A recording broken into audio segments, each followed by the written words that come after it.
astronauts spot a plane that accidentally ended up in space, streaking past their window at impossible speeds. When they look closer, they realize this isn't any ordinary aircraft. What happens next reveals one of the most dangerous missions ever flown at the edge of space. April 1986, Major Brian Shul gripped the stick of his SR-71 Blackbird as it screamed across the Libyan desert at over 2,000 miles per hour. His wingman, Major Walter Watson, sat 4 feet behind him, watching the instrument panels light up with warnings.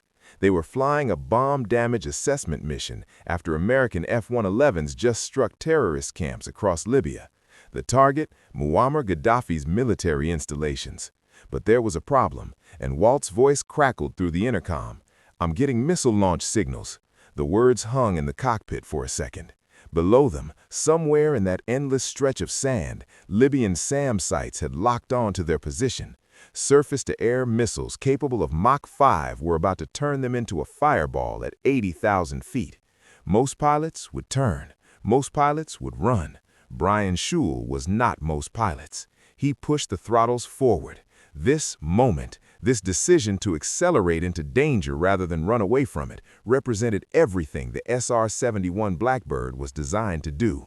Yet to understand how this aircraft came to fly at the very edge of space, high enough that astronauts would one day catch glimpses of it streaking through the darkness below them, the story goes back 26 years earlier, to a disaster that changed American intelligence forever. May 1960. Francis Gary Powers was flying his U-2 spy plane over the Soviet Union when a missile tore his aircraft apart. He survived, but the incident was a diplomatic nightmare. The Soviets paraded him on television. The Americans were caught lying about the mission. President Eisenhower was humiliated.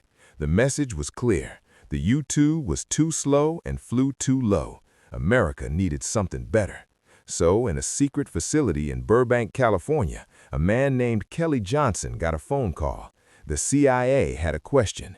Can you build a plane that flies so high and so fast that nothing on Earth can touch it? Johnson's answer changed aviation forever. He called his team at Lockheed Skunk Works, a division so secretive that most employees didn't even know what their colleagues were building. The engineers gathered in a locked room where Johnson drew a shape on the blackboard. It looked like nothing they'd ever seen, long, sleek, and predatory. "We're going to build something that can fly at the edge of space," Johnson told them. "Faster than any missile, higher than any interceptor, and we're going to make it invisible to radar." The team stared at the drawing in shock until one engineer gathered up the courage to speak. "That's impossible," Johnson smiled. "Good. Then no one will expect it." The challenges were immediate and brutal. The plane needed to fly faster than Mach 3, which meant the friction with the atmosphere would heat the airframe to over 1,000 degrees Fahrenheit. Aluminum would melt and steel would buckle. They need something else: titanium. The problem was that the world's largest supplier of titanium was the Soviet Union, the very country they were trying to spy on.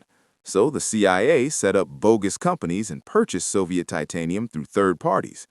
The Soviets unknowingly provided the material for the plane designed to spy on them. But things weren't all smooth sailing after this. Working with titanium created new nightmares. Regular tools shattered it on contact, and it had to be welded with distilled water because chlorine caused corrosion. At one point, 80% of the delivered titanium was contaminated, and they had to buy more. The engineers invented entirely new manufacturing processes just to make the plane possible. Every weld had to be perfect, every joint precise. A single mistake could mean the difference between success and a pilot burning alive at 80,000 feet. But the biggest innovation wasn't the material, it was the design itself. Johnson created a shape with flattened sides and caned vertical surfaces that deflected radar away from enemy tracking stations. He added chined sharp edges that ran along the fuselage. Aerodynamicists initially disliked them, referring to the design as a Mach 3 forward trim. But testing revealed a surprise. The chines created powerful air vortices that boosted lift. What began as a radar-evading feature unexpectedly improved performance, and the aircraft became more capable than anyone imagined. The aircraft was painted black, not for stealth, but to radiate heat more efficiently, keeping the airframe from melting at extreme speeds. And with that, the Blackbird was born. The first version, called the A-12, made its maiden flight in April 1962 at Area 51, a CIA black project so secret that the pilots carried no identification. If they crashed in enemy territory, the U.S. government would deny they existed. To the delight of the engineers, the A-12 flew higher and faster than anything before it. It worked so well that the Air Force demanded its own version, calling it the SR-71 for strategic reconnaissance. This new plane was longer than the A-12, could carry more fuel, and had 2 cockpits instead of 1.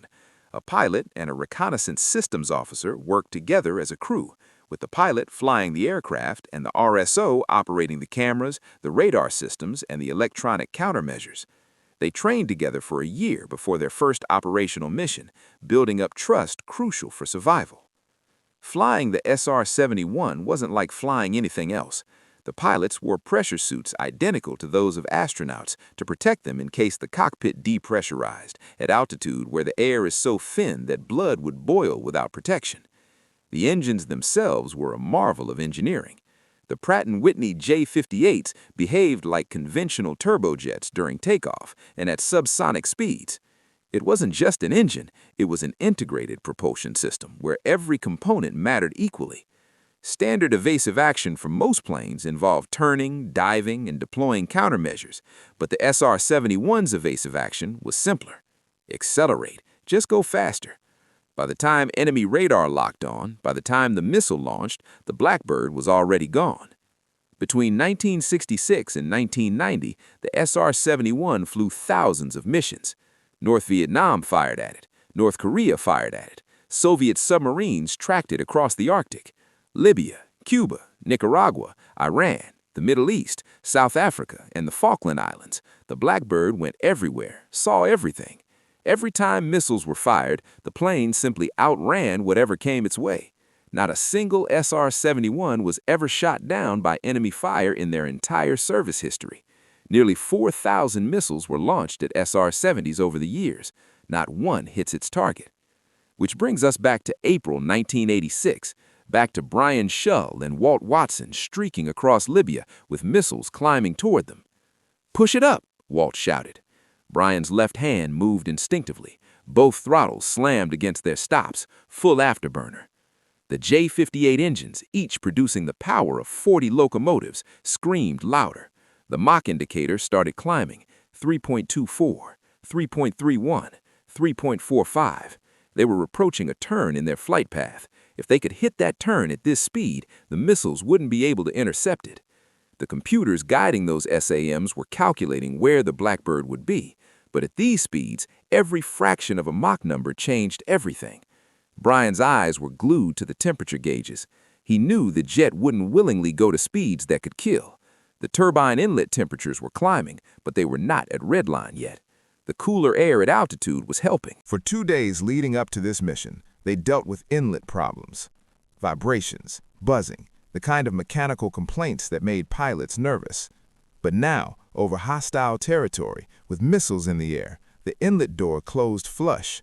The vibrations disappeared, and the jet smoothed out. "More launch signals," Walt reported. His voice was tight. Brian didn't respond. He just watched the miles counter, counting down to their turn point. Outside his window, Libya stretched endlessly, below a featureless brown sandbox. Somewhere down there, men were watching radar, screens, pressing launch buttons, sending missiles up toward them. The Mach indicator passed 3.5. Walt went quiet. They'd both achieved personal speed records. They were in territory they'd never been before, and at this altitude, at this speed, they were not flying through air anymore. They were skimming the edge of space itself. The atmosphere up here was so thin that the stars were visible even in daylight. The sky above them transitioned from blue to black, and they watched in awe as the curvature of the earth became clearly visible on the horizon. Brian's eyes opened wide with an awe, and Walt gasped. For a split second, the world went still. This was the moment that astronauts already in space on a separate mission saw a strange sight whiz past them below, reporting it back to their mission support team. Then they looked closer, and as you can imagine, were completely shocked to see that it was in fact a plane. This was space. How had a plane accidentally ended up here? What they didn't know was that the SR-71 wasn't really an airplane at this altitude. It was something else, something between an aircraft and a spacecraft. The engines were functioning more like rockets than jets.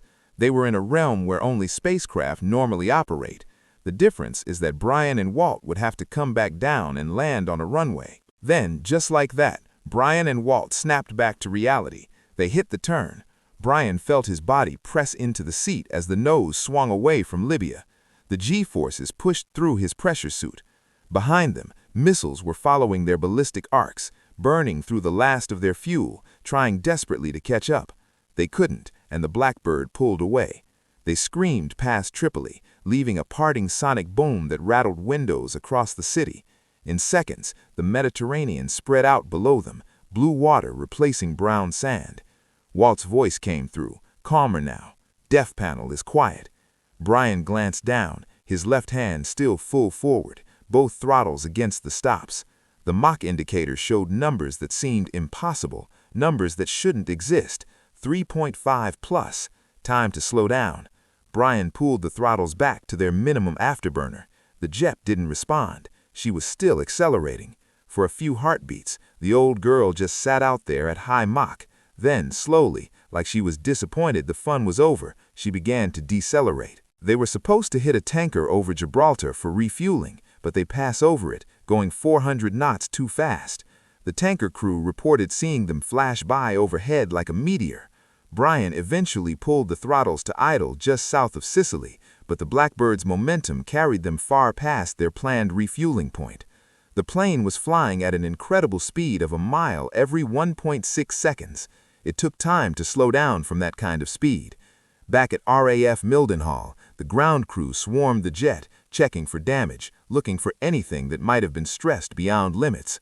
Brian climbed down from the cockpit, his pressure suit soaked with sweat. Walt emerged behind him, shaking his head. "How fast were we really going?" Walt asked. Brian looked at the maintenance chief. "You probably don't want to know." The chief looked at the heat discoloration on the fuselage. The titanium skin showed stress patterns that shouldn't be there. "Sir, what exactly did you do to my aircraft?" "Kept her alive," Brian said simply. The film from the cameras was rushed to the intelligence officers.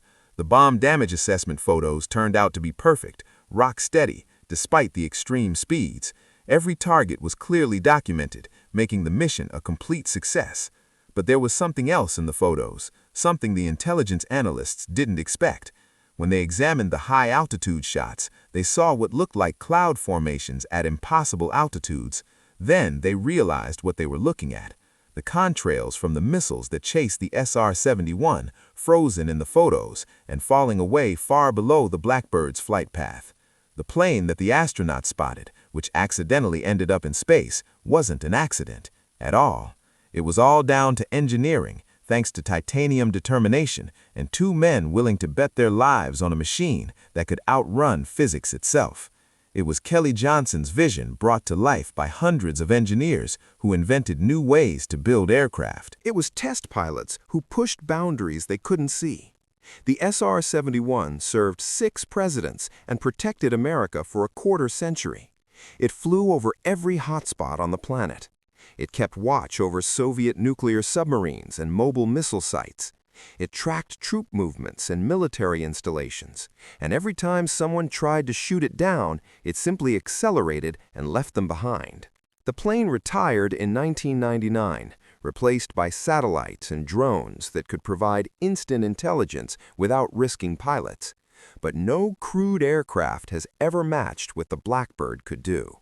The speed records still stand. The altitude records still stand.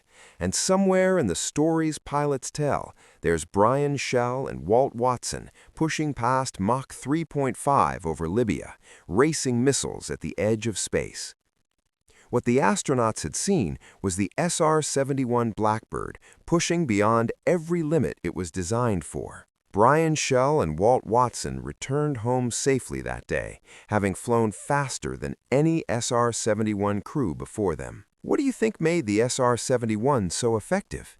Would you have trusted your life to a plane flying at the edge of space? Let us know in the comments below.